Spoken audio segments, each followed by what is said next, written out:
Hello, I'm Christina, and I'm here with Martina, and we are your podcast hosts for Everyday Ordinary, Extraordinary Women. We were inspired to create this podcast after pondering this question. What would a world look like where we can be inspired by every person? Our immediate way of being is to compare and judge, and when we do that, there's always someone losing. Depending on my point of view, I can either feel small or can feel arrogant and dismissive. There's really no other options from those perspectives. But here was our thought: somebody's everyday normal is somebody else's extraordinary.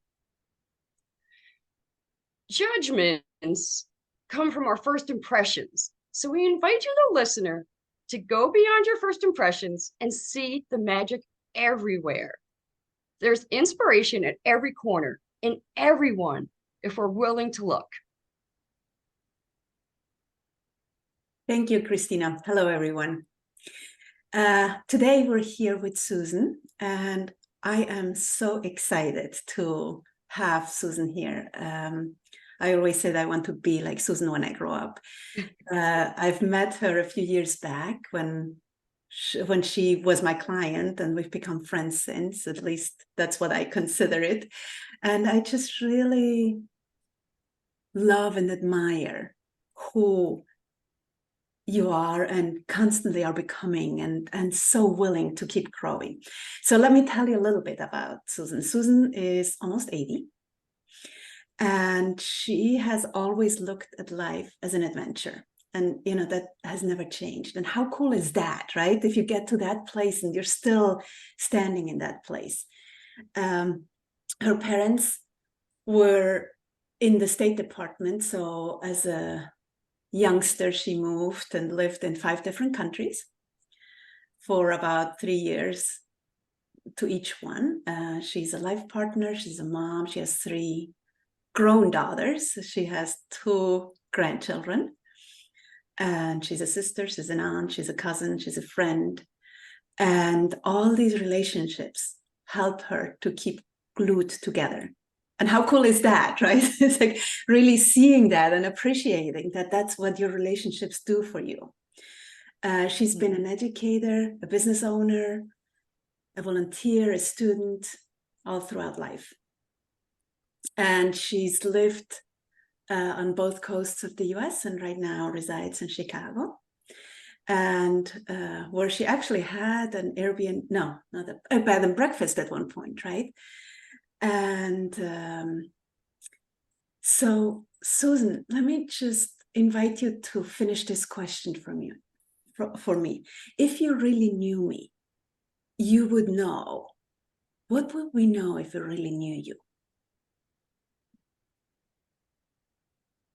I think because I tend to measure myself a lot when I'm out and about, I think you would know that I am quite wacky, that I have this whole side of me that's going on inside my head that is very spontaneous, very impetuous, and has a good sense of humor about things. But it's not a side I always show because I think I was sort of trained not to be wild and woolly.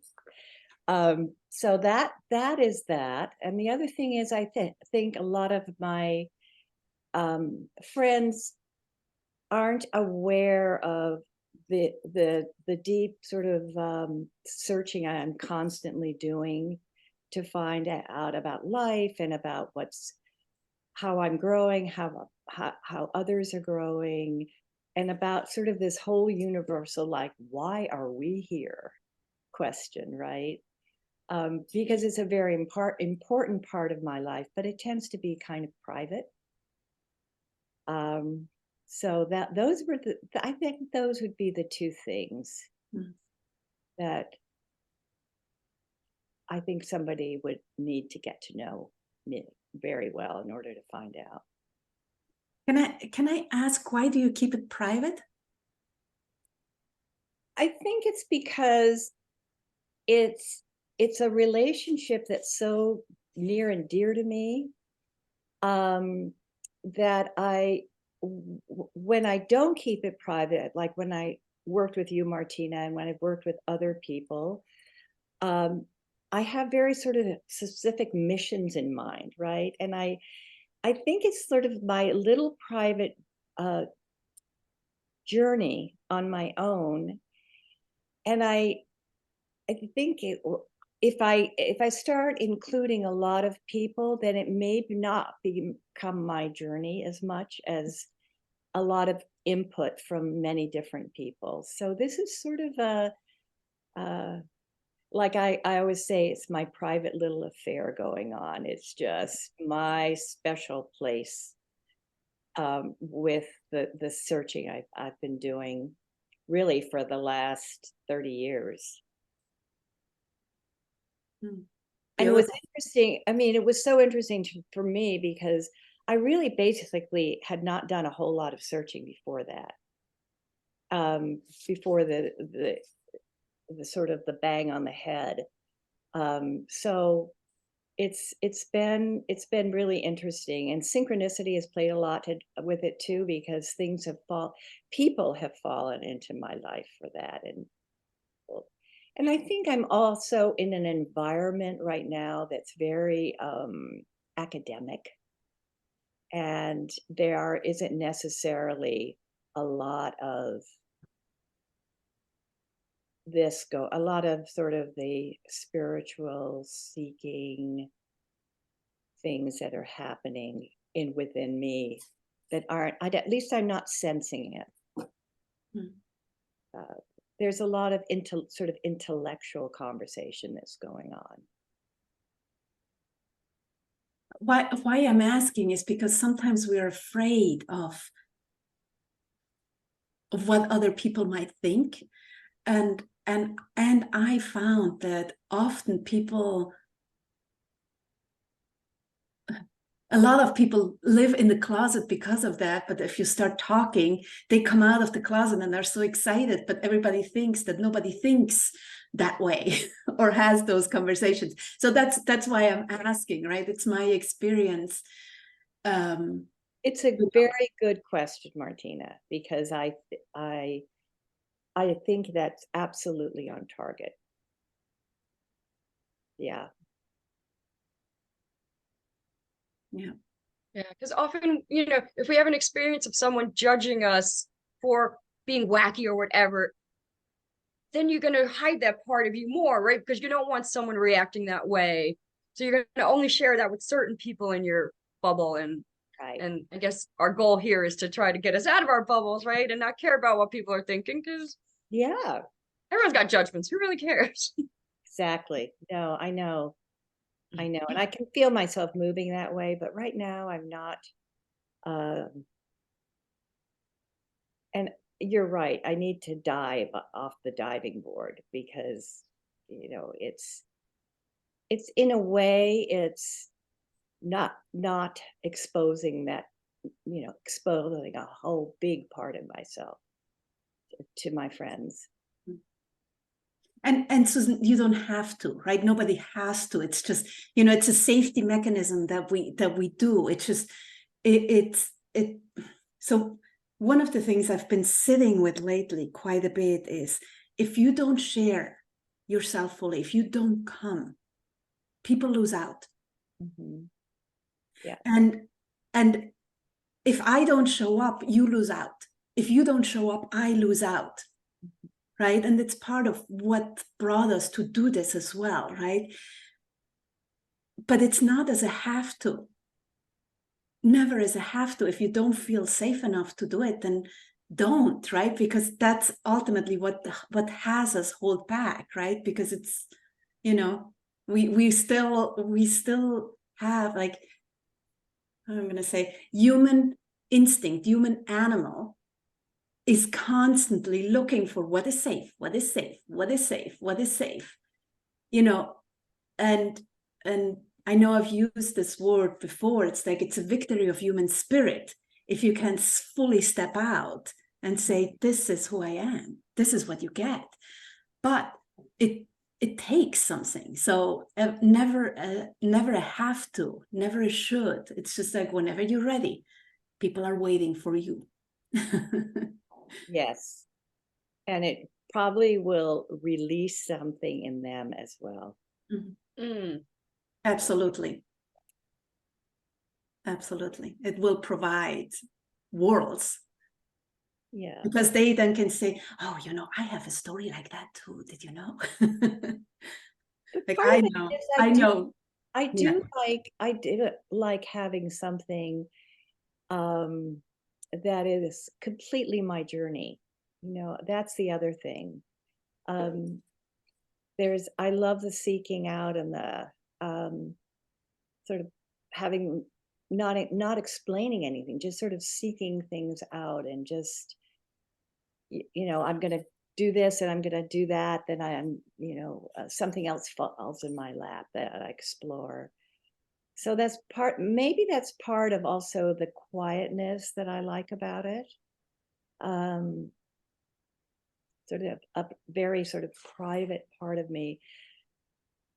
But you're right in the sense that I hesitate at times when I am ready to have this dialogue with someone close. And obviously my very close, my family, all are very supportive of this. But I pull back. So thank you, because I'm going to do some exploring on that. And welcome to being human. Yeah, exactly. Exactly. Yeah.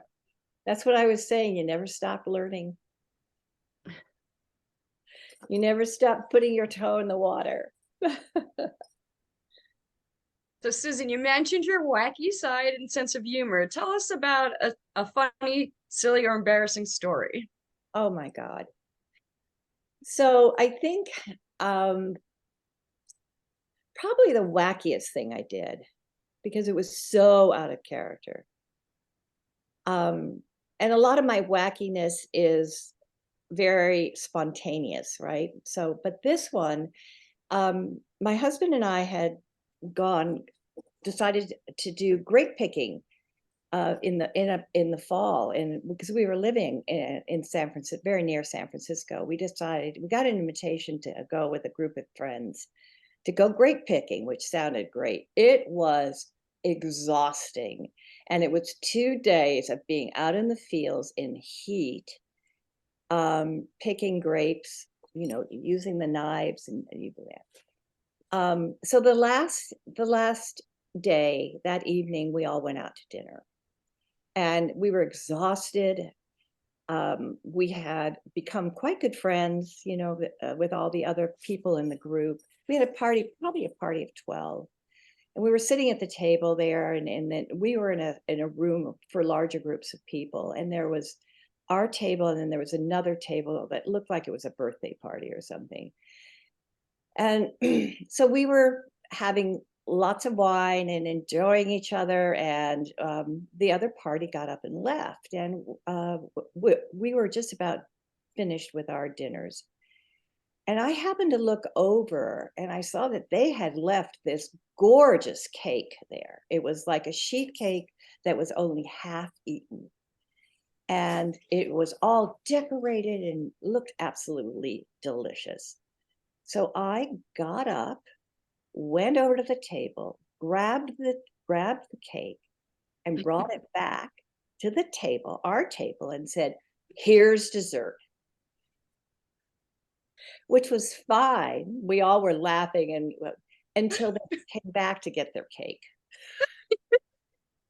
And so luckily, I mean, bless them, the other people, I was going blah, blah, blah, blah, blah, blah, but the other people said, "Oh, we thought you were finished with it." No, we don't worry. We didn't cut into it yet. We were just about to. And the other guy laughed and carried it away.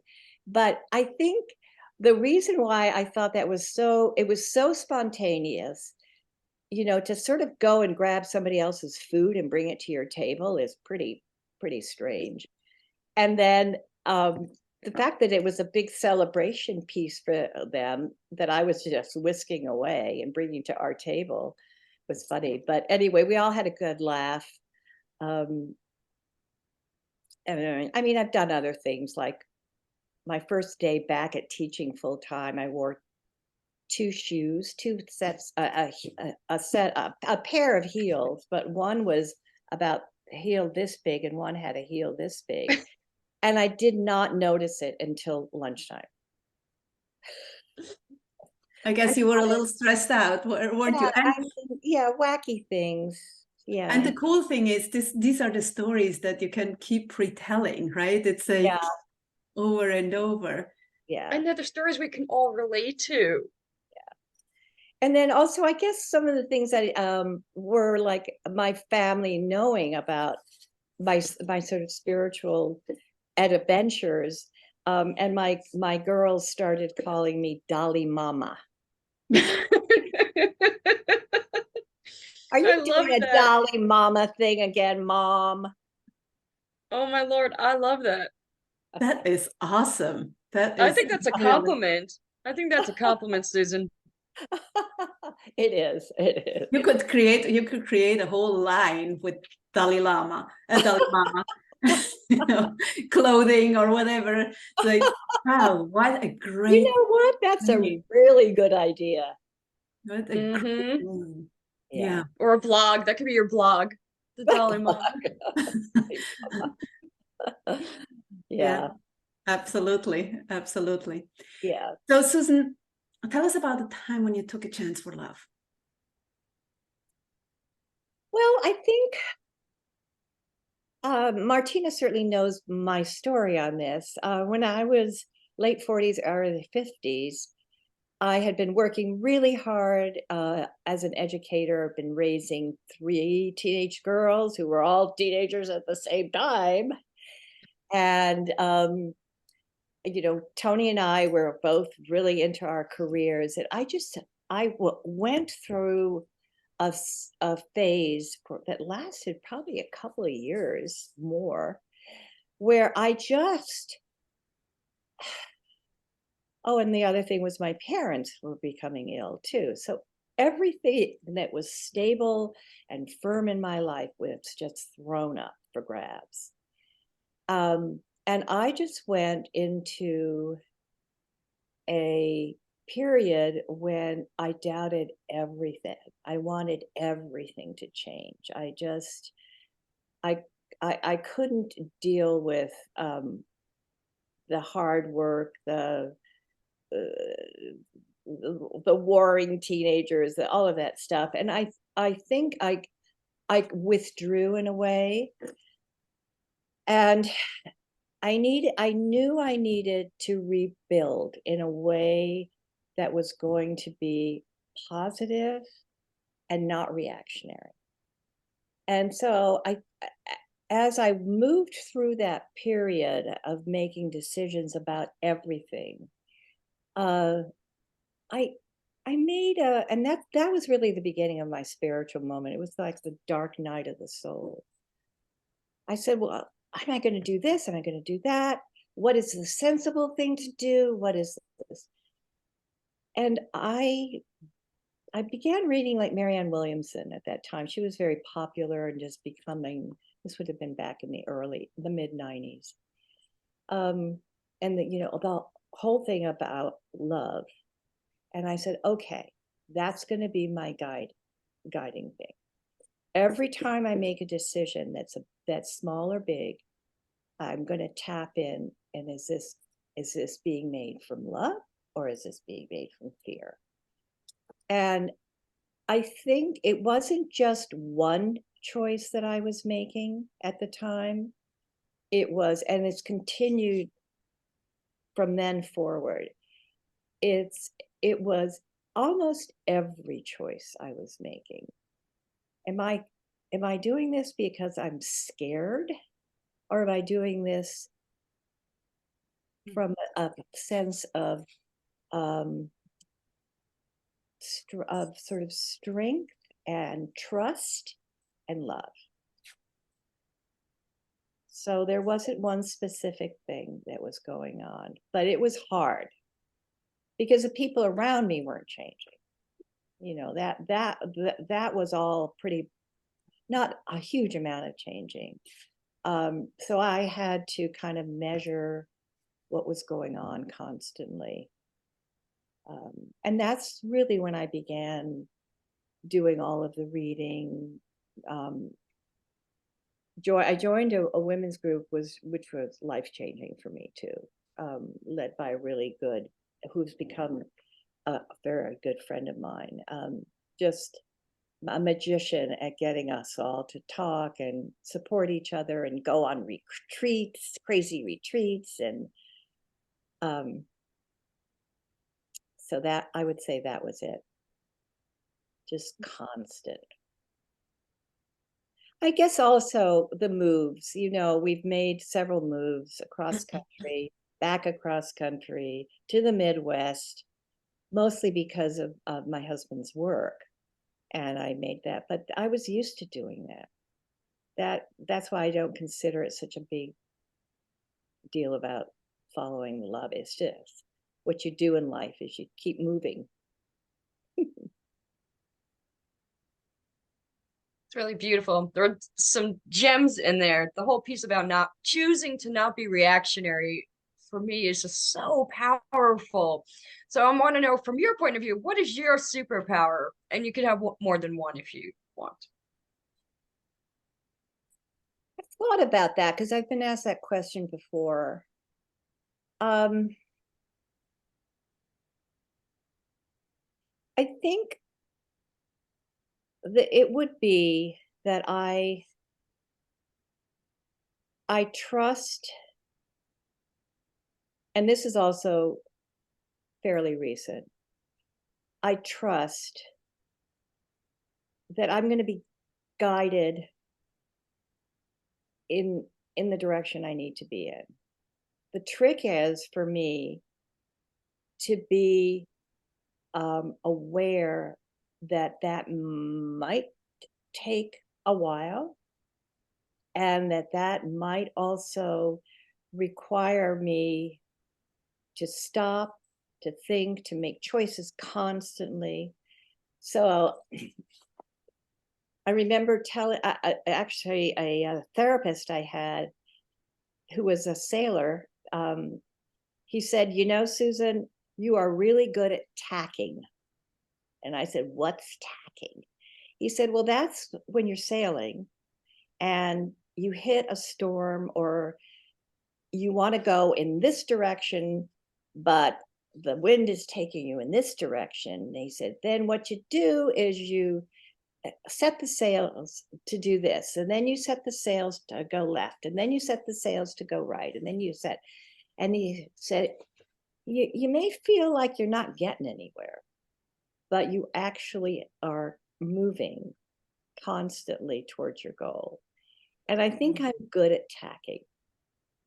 I think that's my superpower.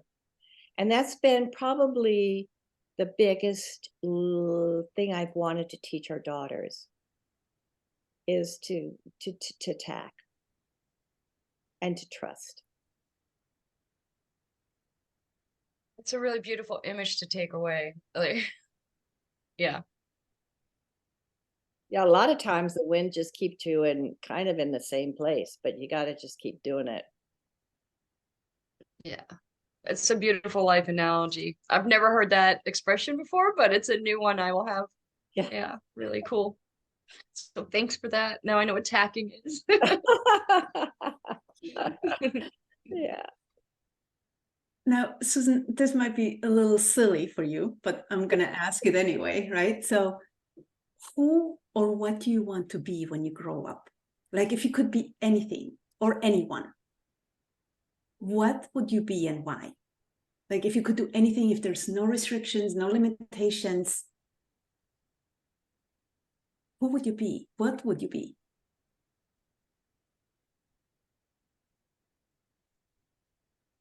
I would be wholly who I am.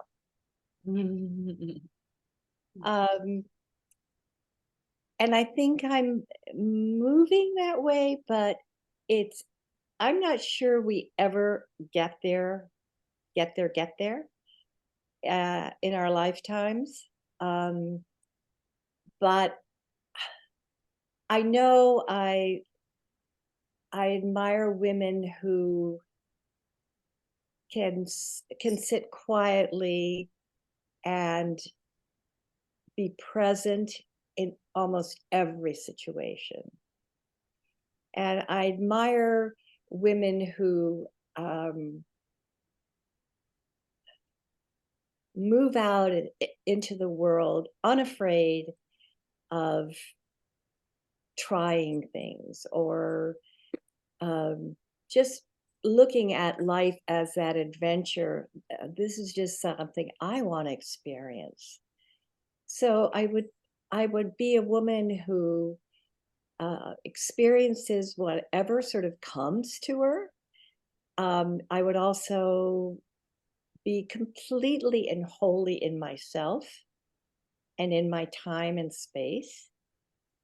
I would, I love women who wear these artistic outfits that just like crazy mad things that they wear, and they way they move through space. I recognize them right away, which tells me that I must have something in me that wants to be like them. Yeah. And I tend to move towards women that are on the sort of are exploring that as well in whatever they're doing or being.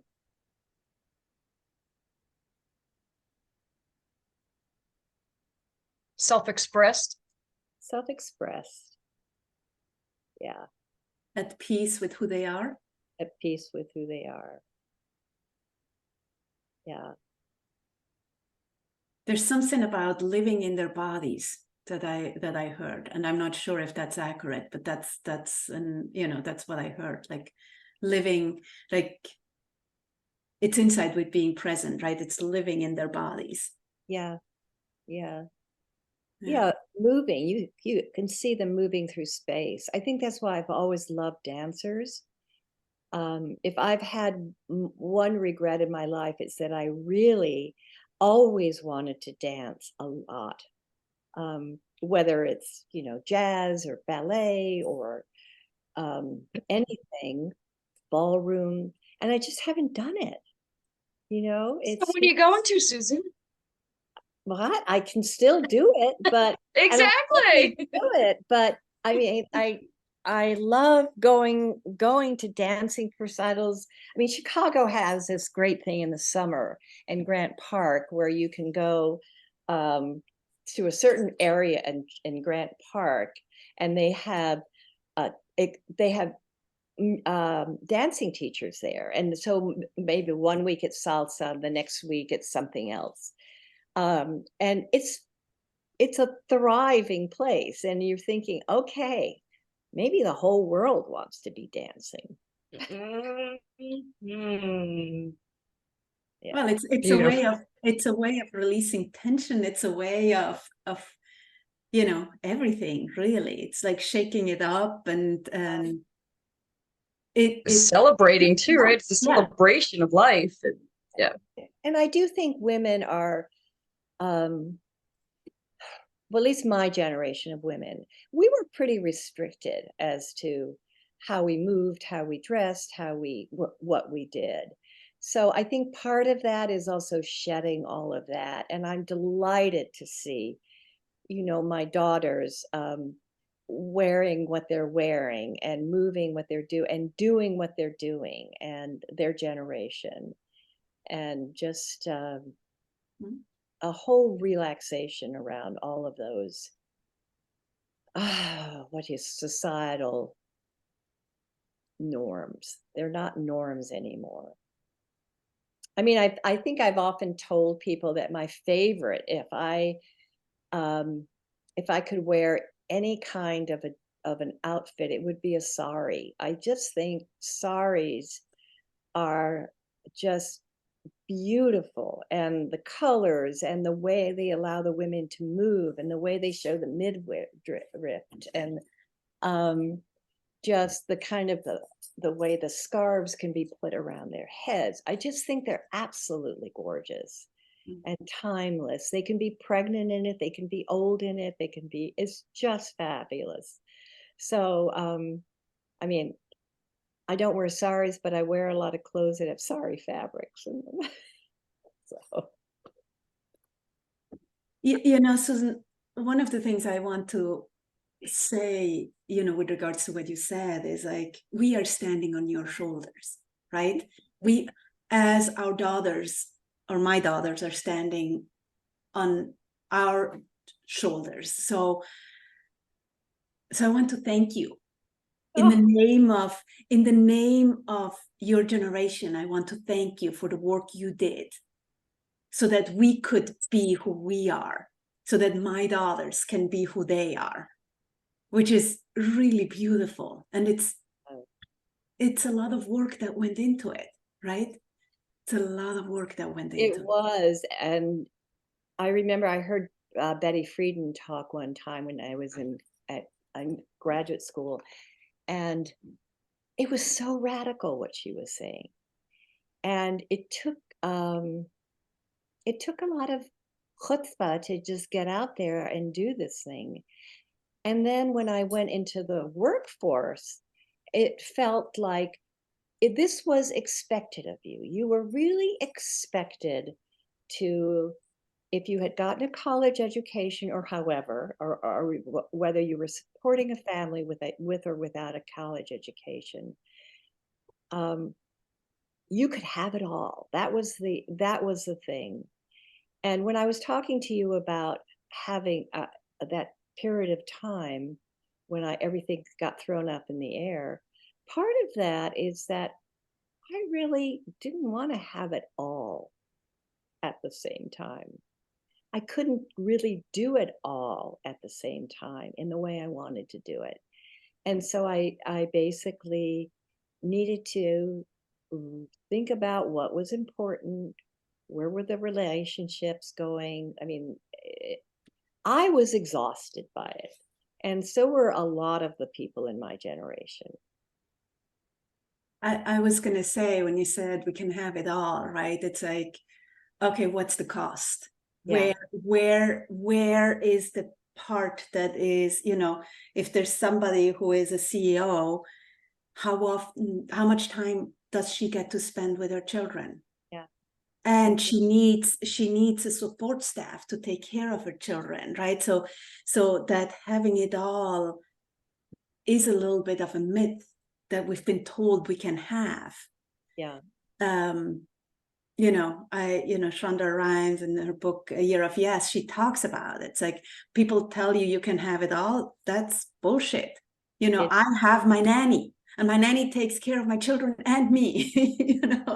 And she straight out says it that way. But there's some realizations on the way that she had with regards to having it all, which is for us to explore, right? That's the point. So Yep. Yeah. And I think it leads. No, go ahead, Susan. It's ongoing because at the time that I went back, there were no support systems, really. There were no real daycare centers. They were kind of a revolutionary. My husband's business in San Francisco was one of the first to have an on-site daycare center, believe it or not, because they wanted to support the women scientists. And honestly, how late was that? The 80s, the 90s? I mean, that's unbelievable. So but I'm finding myself really talking to my daughters about taking time for yourself, tapping in, making sure, get the support you need. If that means having somebody come in and do the shopping for you and start the dinner so that you can come home and spend time with your little guy, then do it. Yeah. Yeah. So I think that's the perfect introduction to our next question as to what fills you up? How do you fill your batteries? Like, what recharges you?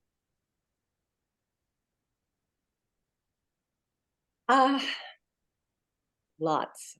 But I think what I've learned in the last 20 years, 30 years is that I'm basically an introvert at heart, that I really love time to myself. I love the quiet. I like that.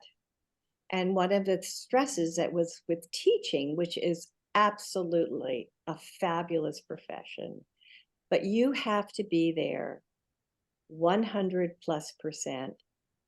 for the kids and the parents and your faculty, and is that was and then coming home to other kids, that was a real revelation to me, because I always thought I was an extrovert. So I like quiet time to myself. That really fills me up, and that I've integrated in the morning because nobody else is up, and I get up early and I light a candle and I just sit and I do a lot of gratitude and a lot of reading and journaling. That's one thing that really starts my day well, and reading the nice news. And then the other thing is nature. I need it. I find myself, I mean, Chicago doesn't have the nature that San Francisco had, but it still has its quiet nature. And we have a beautiful garden that we've put into our landscape here. And just getting out and walking, being in nature, going and looking at that incredible Lake Michigan and in all the seasons. And that's what fills me up, because that feels timeless. And it's interesting. I was talking to my husband about future plans to travel. And I said, I just want to go out and see what's been there for millions and millions of years. I want to be near the mountains, near the oceans, near the skies, near the moon. I don't know. But I have to have a good shot of nature every day.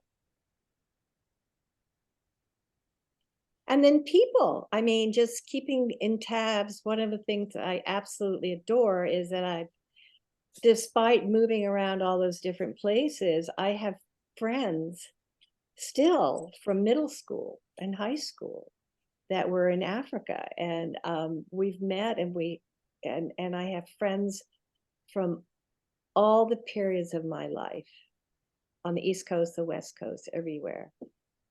Just keeping in touch with everybody and doing like the life journeys with them that I'm going through. And of course, my family. I mean, my family is just so funny. they're just characters. Beautiful. Beautiful. Well, and I imagine your grandchildren, right? Because something like... Oh, yes. Yes. We had the gift of our youngest daughter and her husband moved here to Chicago while they were in transition between living in one country and moving to another. And for a whole year, she was 4 at the time, which is a magical age anyway. And that year, we all call it the magical year. It was just amazing. And then this little grandson was born a couple of years later, and he just watching him, because we had all girl children, and just watching him just love his trucks and it's just so much fun. He's just great. Mm-hmm. So yeah, it's a kind of a chance to see the beginning of the scope of life, because I'm so much in the end of the scope of life, and at least at the tail, where you're looking back, and it's just fabulous to see those little ones, because everything is in the present and moving forward, which is great. Beautiful. Beautiful. Puts everything in perspective too, I imagine. So. Oh yeah. So Susan, if you had a magic wand and you could give people any quality, what would it be and why?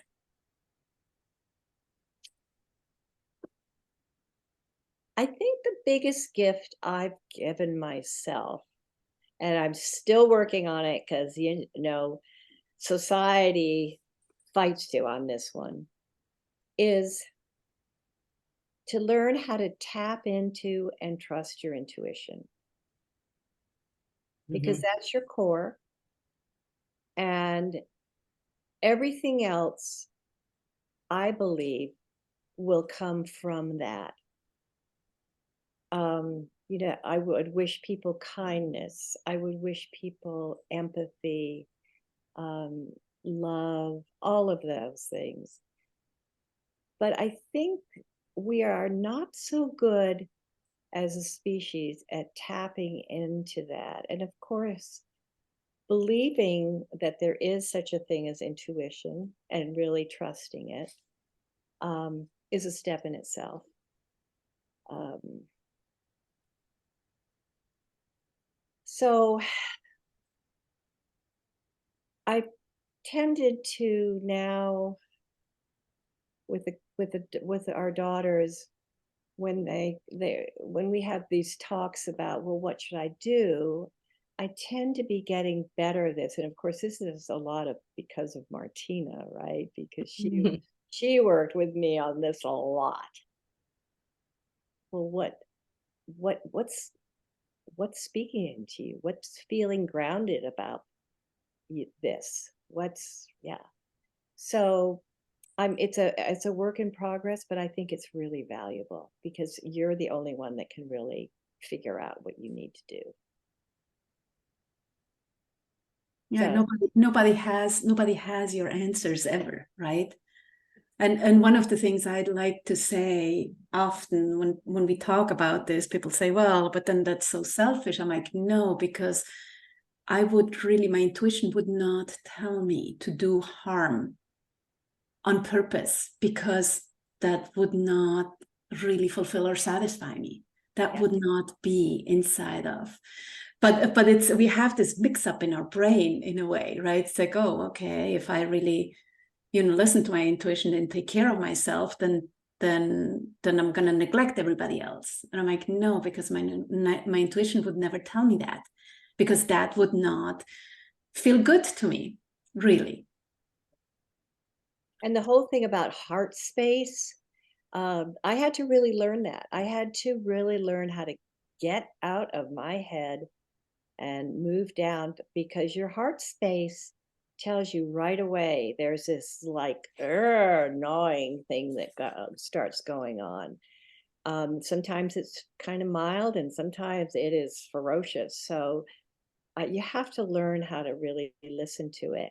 And then if you're listening to your intuition and trusting that you will figure it out, whatever the details are that need to be figured out, then you can go up there and figure it out in their head.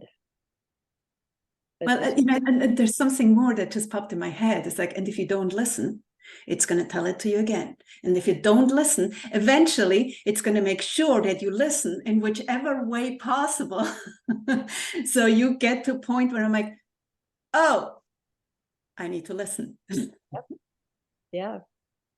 And that's exactly what happened to me. I knew all along that I was feeling about this or that, or like giving up something. I did not want to give up time or space with my kids. So yeah, yeah, and I fought it for years until That's it so was like, cool. oh, you can't do this anymore.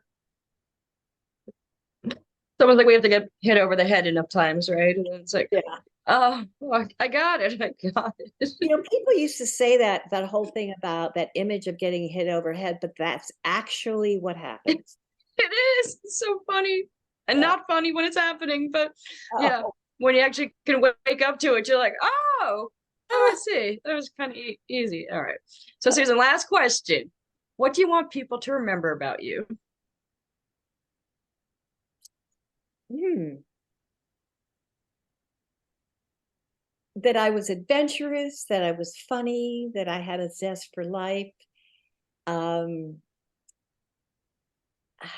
and that I loved the people I loved. and I had empathy. I'm an animal lover. I volunteer with migrants in our town, and I just, yeah, yeah, yeah. I mean, I kind of think we're all on this journey, and that I wanted them to understand that we're all on this journey, and that's what I kind of was operating from.